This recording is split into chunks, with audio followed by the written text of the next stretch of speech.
जय हिंद दोस्तों, welcome to dream से बगाइस। एक बार आप इसका स्क्रीनशॉट ले लीजिए। ये क्लास टाइमिंग है, किस तरह से क्या क्लास टाइमिंग हमारा रहेगा। ठीक है, जैसे आप देख लीजिए सुबह मॉर्निंग में आपको जो है 7 AM को भयंकर थ्योरी हम लोग करेंगे, है ना। हर एक टॉपिक के इंपॉर्टेंट टॉपिक से बिहार बीएड के लिए यहाँ पर थ्योरी करेंगे। इसके अलावा देखिए शाम को 7 बजे जो है आपका टेस्ट होगा, जहाँ पर वीडियो अपलोड किया जाएगा। आपको साथ साथ टेस्ट लगाना है।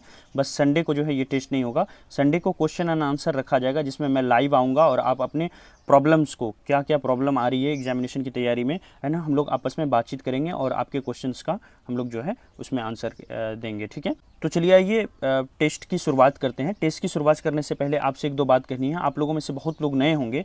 अगर आपने इस वीडियो को नहीं देखा है तो बिहार बीएड की तैयारी कैसे करें, पूरी सिलेबस को और प्रीवियस ईयर क्वेश्चंस के बारे में यहाँ पर डिस्कस किया है, जोड़ करके पूरी रणनीति बताया है। एक बार आप इसको देख लें।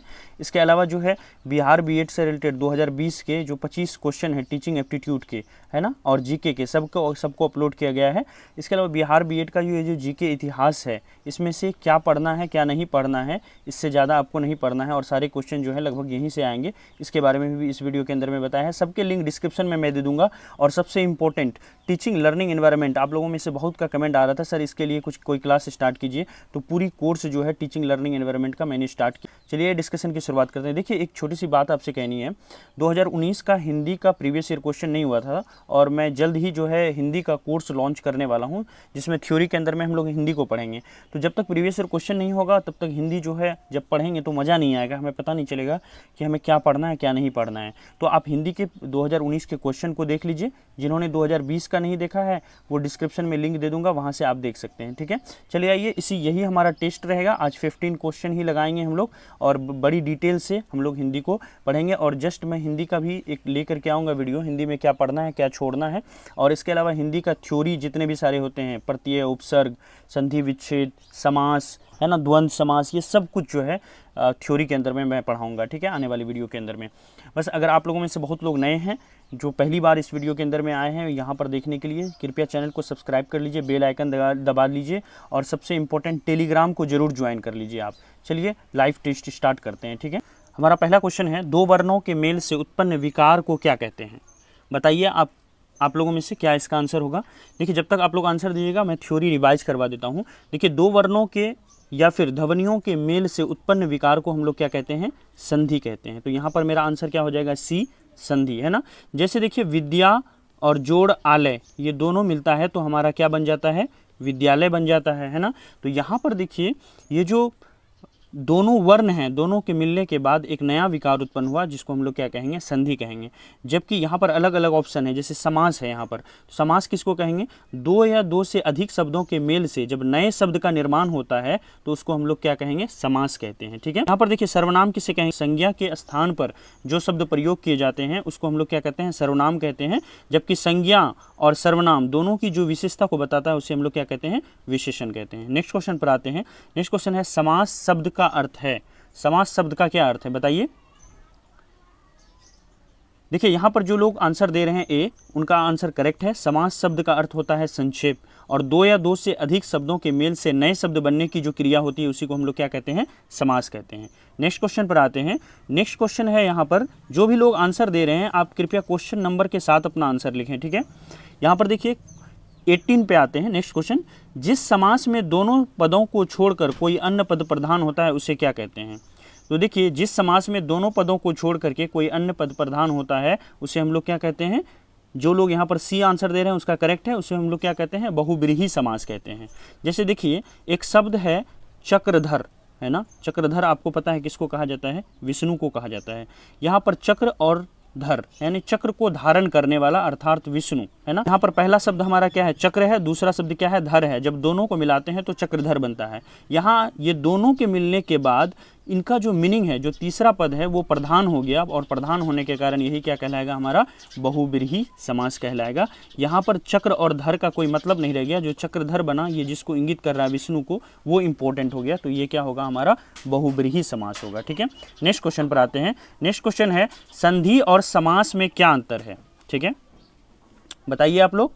चलिए तब तक मैं थ्योरी करवाता हूँ आपको। देखिए संधि किसको कहते हैं, अभी हम लोगों ने पढ़ा, दो या दो से अधिक वर्णों के मेल से होने वाले विकार को हम लोग संधि कहते हैं। अब समास किसे कहते हैं? देखिए, दो या दो से अधिक शब्दों के मेल से जब नए शब्द बनते हैं तो नए शब्द बनने की जो क्रिया होती है उसी को हम लोग क्या कहते हैं? समास कहते हैं। और दोनों ही जो है वो क्या करता है बताइए? यहाँ पर जितने लोग सी आंसर दे रहे हैं उनका करेक्ट है, दोनों में शब्द क्या होते हैं? संक्षिप्त हो जाते हैं। ठीक है, नेक्स्ट क्वेश्चन पर आते हैं। नेक्स्ट क्वेश्चन है लोटा डोरी में कौन सा समास है? बताइए, लोटा डोरी में कौन सा समास है? तो यहाँ पर देखिए, बताइए। देखिए, जो लोग यहाँ पर आंसर डी दे रहे हैं द्वंद्व समास, उनका बिल्कुल करेक्ट है। मैं यहाँ थ्योरी करवाता हूँ, पहले इसको समझ लीजिए। द्वंद्व समास किसको कहते हैं? देखिए, जिस समास में समस्त पद क्या हो? समस्त पद के दोनों पद प्रधान हों। जिस समास में समस्त पद के दोनों पद प्रधान होते हैं तथा उनको जब तोड़ते हैं, तोड़ने के बाद पदों के बीच में हमको या तो और लगाना पड़ता है, या तथा लगाना पड़ता है, या एवं लगाना पड़ता है ना। ये सारे शब्द का जब प्रयोग किया जाता है तो ऐसे समास को हम लोग क्या कहते हैं? ऐसे ही समास को हम लोग द्वंद्व समास कहते हैं। क्लियर है? ओके। अब यहाँ पर देखिए, लोटा जो डोरी है, लोटा डोरी, ये लोटा डोरी को अगर हम लोग क्या करेंगे? अलग करेंगे तो हमको लिखना पड़ेगा क्या? लोटा और डोरी, है ना। लोटा और डोरी लिखना पड़ेगा। तो इस तरह से ये क्या हो गया? ये हमारा द्वंद्व समास हो गया। नेक्स्ट क्वेश्चन पर आते हैं। हथकड़ी में कौन सा समास है? तो यहाँ पर देखिए, हथकड़ी है शब्द, है ना। देखिए, हथकड़ी का समास जब हम लोग इसको तोड़ते हैं, समास विग्रह करते हैं, तो इसको हम लोग क्या लिखेंगे? इसको हम लिखेंगे हाथ के लिए कड़ी। हाथ के लिए कड़ी, हथकड़ी को, है ना। अब देखिए, यहाँ पर जो हाथ है हथकड़ी में, ये हमारा क्या है? ये हमारा गौण है। ठीक है, और उत्तर पद जो कड़ी है वो हमारा क्या है? प्रधान है। यानी हमारे लिए इम्पोर्टेंट क्या हो गया? कड़ी। कहाँ की कड़ी भाई? तो हाथ की कड़ी। तो इस तरह से कहीं ना कहीं ये जो कड़ी है ये एक संप्रदाय कारक चिन्ह का लोप होने के कारण यहाँ संप्रदान तत्पुरुष समास है। और ये जो संप्रदान तत्पुरुष समास है ये तत्पुरुष समास का ही एक पार्ट है। तो इस तरह से आंसर क्या हो जाएगा हमारा? तत्पुरुष समास। आई होप कि बहुत क्लियर हो रहा होगा आप लोगों को, बहुत डिटेल के साथ बता रहे हैं, थ्योरी भी कवर कर रहे हैं यहाँ पर। नेक्स्ट क्वेश्चन पर आते हैं। नेक्स्ट क्वेश्चन हमारा है, शब्द के पश्य भाग में लगकर जो संबंध तत्व या नया शब्द निर्मित करता है उसे क्या कहते हैं? आपको पता है कि शब्द के पहले जो लग जाए उसको क्या कहते हैं? उपसर्ग कहते हैं। और शब्द के बाद में जो लग जाए उसे क्या कहते हैं? प्रत्यय कहते हैं। जैसे मान लीजिए एक शब्द है सांप, है ना। इसमें जब हम एरा लगा देते हैं तो यही मेरा क्या बन जाता है? सपेरा बन जाता है। तो देखिए, ये जो एरा हुआ यही हमारा क्या हुआ? यही प्रत्यय हुआ। नेक्स्ट क्वेश्चन पर आते हैं। नेक्स्ट क्वेश्चन है, घुमक्कड़ में कौन सा प्रत्यय है? तो देखिए, घुमक्कड़ में दो शब्द है, एक शब्द है घूम और दूसरा शब्द क्या है? अक्कड़ है। तो यहाँ पर आंसर क्या हो जाएगा? डी। जितने लोग डी दे रहे हैं उनका बिल्कुल करेक्ट है। ठीक है, नेक्स्ट क्वेश्चन पर आते हैं। नेक्स्ट क्वेश्चन है, कवि बिहारी लाल किस रस के कवि हैं? तो देखिए, कवि बिहारी लाल के बारे में और फैक्ट आप जान लीजिए, हो सकता है इस बार एग्जामिनेशन में पूछ ले। कवि बिहारी लाल की अगर बात करें तो ये रीति काल के प्रसिद्ध कवि हैं। ये जो कवि बिहारी लाल हैं ये श्रृंगार रस के कवि माने जाते हैं। और बिहारी सतसई उनकी प्रसिद्ध एवं उनकी अनूठी रचना है। और ये जो रचना है वो श्रृंगार रस से परिपूर्ण है। तो हमारा यहाँ पर आंसर क्या हो जाएगा? हमारा आंसर होगा श्रृंगार रस। कवि बिहारी लाल श्रृंगार रस के कवि हैं। नेक्स्ट क्वेश्चन पर आते हैं। दोहे के पहले और तीसरे चरण में कितनी मात्राएं होती है?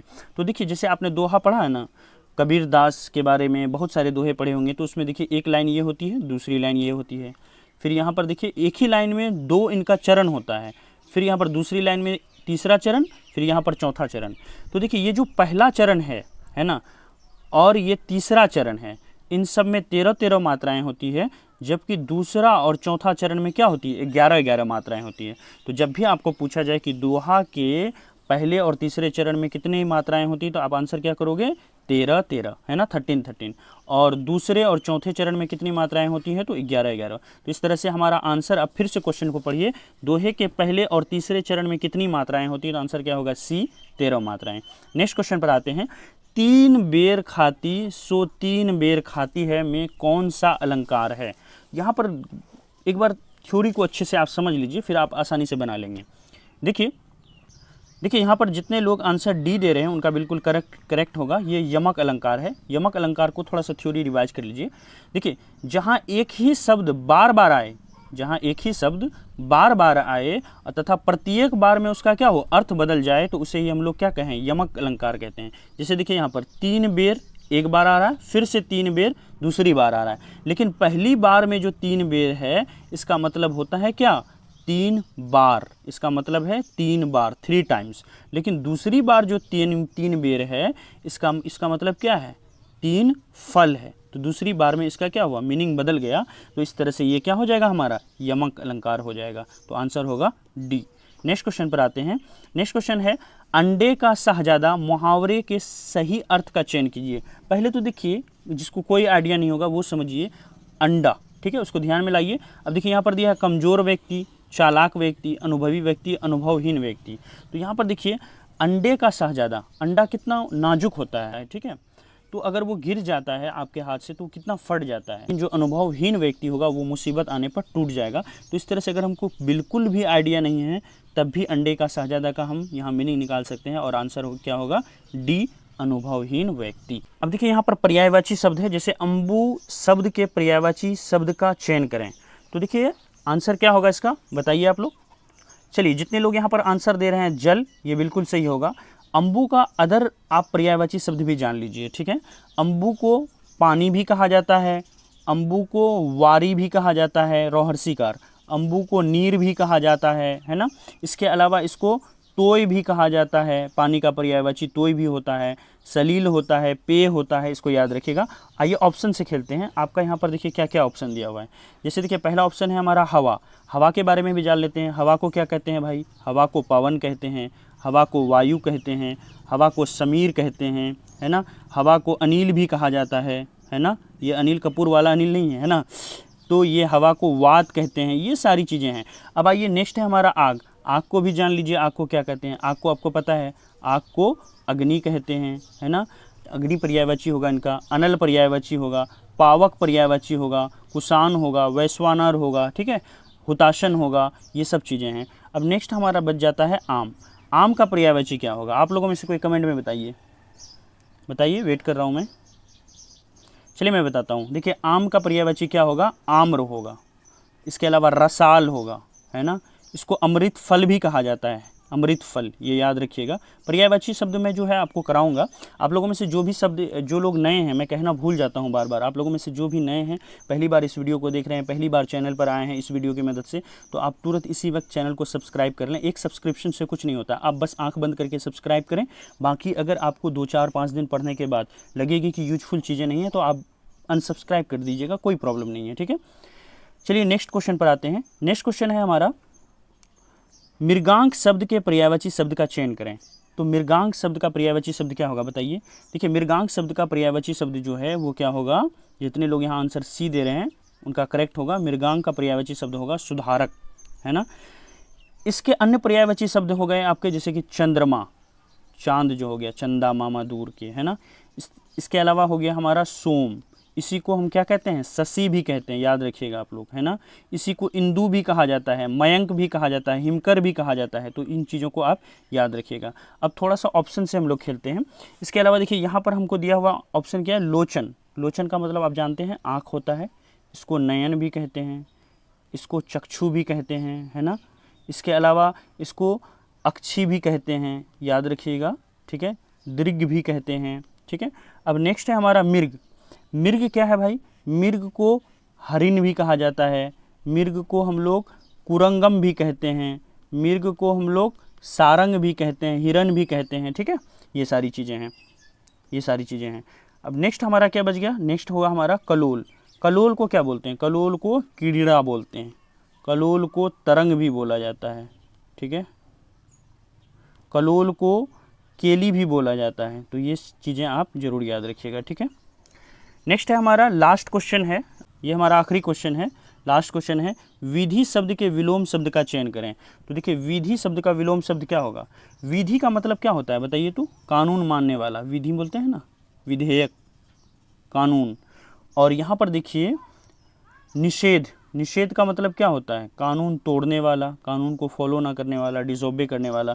तो विधि शब्द का पर्यायवाची यहाँ पर क्या हो जाएगा, निषेध हो जाएगा, ठीक है।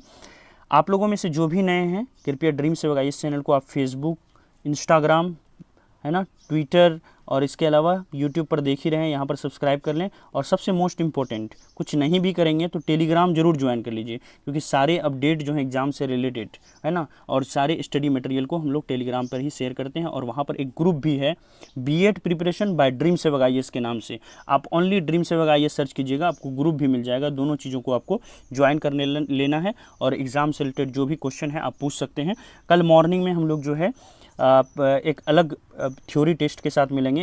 एक बात अब जो है मैंने बता ही दिया स्टार्टिंग में, सुबह मॉर्निंग में हम लोग थ्योरी और शाम को हम लोग जो है टेस्ट लगाएंगे। ओके, वीडियो थोड़ा लंबा हो रहा है, इसलिए अब यहीं पर ख़त्म करते हैं। Thank you so much, have a nice day.